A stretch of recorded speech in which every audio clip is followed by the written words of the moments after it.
দেখুন, আপনার আগে এইভাবে চোখে আঙুল দিয়ে কেউ আমাকে আমার ঠিক ভুলটা বোঝায়নি। আর ঠাম্মির সাথে আমার কেমন রিলেশন সেটা তো আপনি ভালোভাবেই জানেন।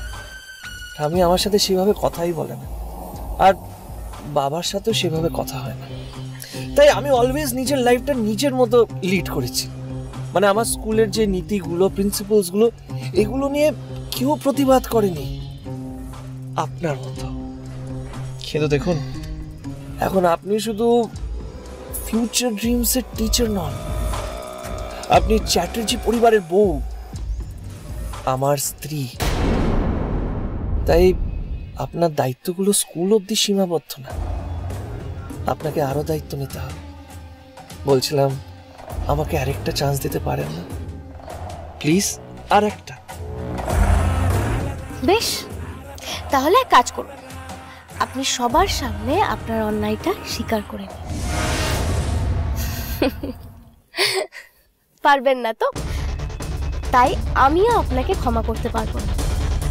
যারা ছাত্রদের ভবিষ্যৎ নিয়ে এরকম একটা অন্যায় ব্যবসা করে, তাদের ভবিষ্যৎ নিয়ে ছিনিমিনি খেলে, আমি তাদের ক্ষমা করতে পারি না। তাই আপনাদের যা শাস্তি প্রাপ্য আপনারা সেটাই পাবেন। আর এই যে আমি আপনাদের বাড়িতে ঢুকেছি না, সেটা শুধুমাত্র ঠাম্মির মুখের দিকে তাকিয়ে। ঠাম্মি অসুস্থ, সেই কারণের জন্য ঢুকেছি। আর তাই যেটুকু যা অনুষ্ঠান করার শুধু সেটুকুই করছি। এটার মানে এটা ভাববেন না যে এই বিয়েটাকে আমি মেনে নিয়েছি। এই বিয়েটাকে আমি কোনোদিনও মেনে নিতে পারবো না। এটা না আমার কাছে একটা অভিশাপের মতো, যেটা আমি কাউকে কোনোদিনও বলে বোঝাতে পারবো না।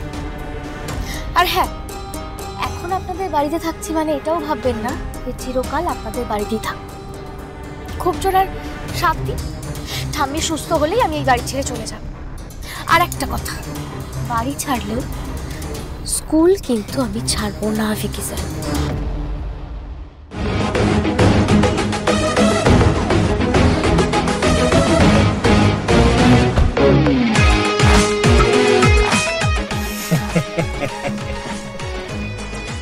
কোথায় যাবেন ইন্দিরা সরকার? আপনাকে যে আমি কোথাও যেতেই দেব না। 7 দিন অনেকটা সময়। এই 7 দিনের মধ্যে কিভাবে আপনাকে নিজে গ্রিপে আনতে হয় সেটাই বিক্রম চ্যাটার্জি খুব ভালো করে জানে। আর তারপর যখন যাওয়ার সময় আসবে, তখন শুধুমাত্র এই বাড়ি থেকে কেন, এই বাড়ি থেকে, এই স্কুল থেকে, এমনকি এই শহর থেকেও আপনাকে পালাতে হবে। আর কোনো অপশন থাকবে না আপনার কাছে। ঝড়ের মতো আচমকা এসেছিলেন, আচমকা মিলিয়ে যাবে। ইন্দিরা সরকার, আপনার নামের কোনো অস্তিত্বই থাকবে না।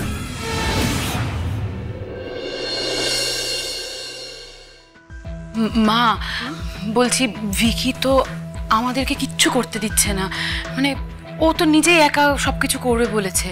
আর ও একটা গাড়ি সাজিয়ে ইন্দিরাকে আনতে গেছে স্কুলে। দিগু, দেখো মা, আমি জানি তুমি কি ভাবছো, কিন্তু বিশ্বাস করো, আমার মনে না কোথাও যেন একটা খটকা লাগছে। ইন্দিরার জন্য ভিকি এত কিছু কেন করছে? ও তো ইন্দিরাকে পছন্দই করে না। দেখো মা, যে ভিকি বিয়েটা মানতে পারেনি বলে ওর মার কথায় দুবাই পালিয়ে গেল, সেই ভিকির হঠাৎ এত পরিবর্তন হতে কি পারে না? দেখো, হয়তো ওর মনে ইন্দিরা একটা আঁচড় কেটেছে, হয়তো ওর সব রাগের আড়ালে কোথায় একটা ইন্দিরার প্রতি ভালো লাগা ছিল। হতে পারে না? আমি আমার দাদুভাইকে চিনি। ওর মা সোহানা যতই ওকে কুমন্ত্র দিক না কেন, ওর মনের ভেতরটা একদম নরম। ওর নিজস্ব বোধ বুদ্ধি মা দিদির চেয়ে অনেক তীক্ষ্ণ। দাদুভাইয়ের সঙ্গে আমি এত বছর কথা বলিনি, কিন্তু ওর আমি চোখ দুটো দেখেছি। ওর মনের মধ্যে একটা শূন্যতা আছে। ইন্দিরা হয়তো ওর মনের ওই শূন্যতাটা ভরাট করতে শুরু করেছে। বিরোধিতা দিয়েই সই। অনেক সময় বিরোধিতা থেকেই ভালোবাসা শুরু হয়। ইন্দিরা এমন একটা কাজ করেছে বিকি দাদুভাই তা থেকে বাঁচার চেষ্টা করছে, এটাও যেমন ঠিক, তেমনি ওর মনটা হয়তো অন্য কথা ভাবছে। এটাও তো ঠিক হতে পারে, বল? পারে না? জানি না মা, সত্যি কথা বলতে কি এতটা দুরাশা করার দুঃসাহসটা আজ আর আমার নেই। কারণ চোখের সামনে নিজের ছেলে মেয়েকে আস্তে আস্তে বদলে যেতে দেখেছি তো।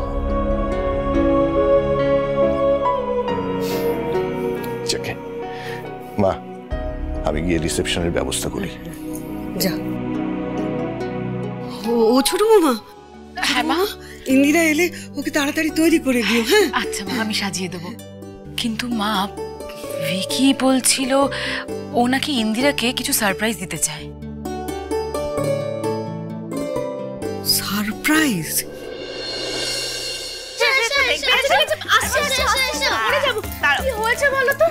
দেখো, তোমার জন্য দামা একটা দারুণ সারপ্রাইজ গিফট রেখেছে। প্যাকেটটা দেখো। দেখো না, দেখো না, দেখো না, দেখো না। শোনো না ডালিয়া, তিয়াস, এটা রাখো, আমি পরে দেখে নেব। কেন গো? দেখো না, আমরা একটু দেখি এর মধ্যে কি সুন্দর ড্রেস আছে। বোঝাই, দেখো দেখো, তুমি দেখো, আমরা সবাই মিলে দেখি। আচ্ছা, কেমন ড্রেস দিয়েছে আমরা দেখিনি তো। আচ্ছা দেখো, ঠিক বলো। আছে।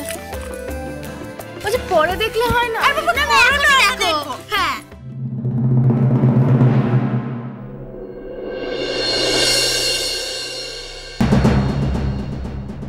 ও ওয়াও, কি দারুণ ড্রেসটা! আরে পাস বৌদি ভাই, কি সুন্দর ড্রেসটা। দা ভাই যে এত রোমান্টিক সেটা তো জানতাম না। যাই হোক, ড্রেসটা খুব সুন্দর, তুমি আজ সন্ধ্যাবেলা পরবে কিন্তু।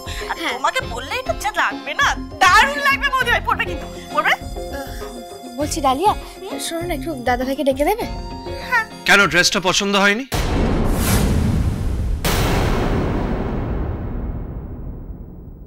ডালিয়া, একটু তিয়াসকে নিয়ে যাবে, আমি তোমার দাদার সাথে একটু কথা বলতাম। আচ্ছা বৌদি ভাই, চলো দিয়ে আসবো।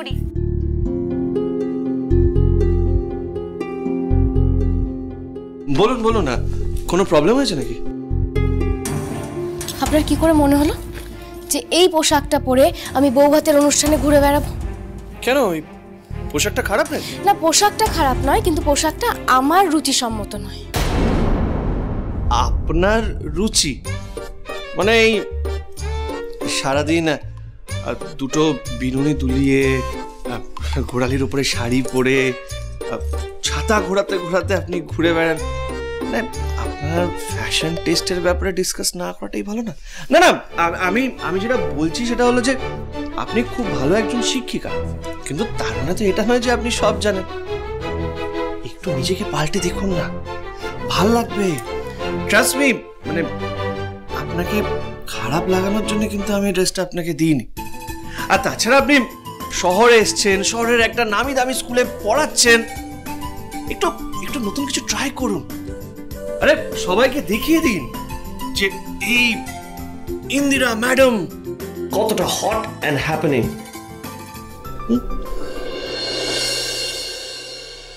দাঁড়ান, আমাকে এই পোশাকটা পরাবেন তো? আপনার কি অবস্থা করি সেটা শুধু দেখুন।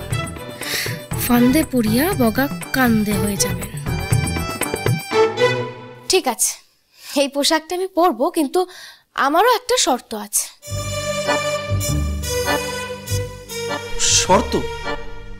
কি শর্ত? শর্তটা হলো যে আপনাকেও ধুতি পাঞ্জাবি পরতে হবে। ধুতি আমাকে? হ্যাঁ, কেন ভয় পেয়ে গেলেন নাকি? হ্যাঁ, ভয় লাগছে না? যদি খুলে যায় সবার সামনে তখন কি হবে? হ্যাঁ, না না না, মানে ভয় লাগবে কেন? হ্যাঁ মানে আমি ধুতি পাঞ্জাবি পরবো, কিন্তু আপনাকেও কিন্তু এই ড্রেসটা পরতে হবে।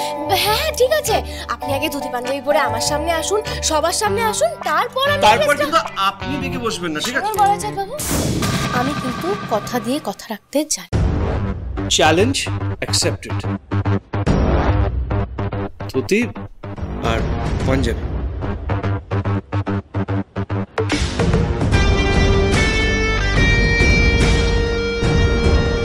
এবার পথে এসো বাছাধন, আমিও দেখব